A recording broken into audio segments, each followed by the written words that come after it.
Zana anatin'izay lafim-baovao ara-politika izay anisika hikarakara fihaonambe mandritra ny roa andro amin'ny herinandro hitsidika io ny avy eo anivoky ny dinika ho fanavotam-pirenena na ny DFP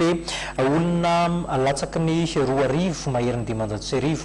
no andrasana ho avy amin'ny dinika lehibe io natao mba handraisana ny hevitry ny rehetra makasika ny fanovana ifotony tian'ny fikambanana atao eto amin'ny firenena izany fihaonambe izany toy izao ny fanazavana hoentin'Andriamatoa Harinaivo Rasamoelina. Hikarakara dinika fanavotam-pirenena na le atsona fomba anankiray manao hoe taratavatra boribory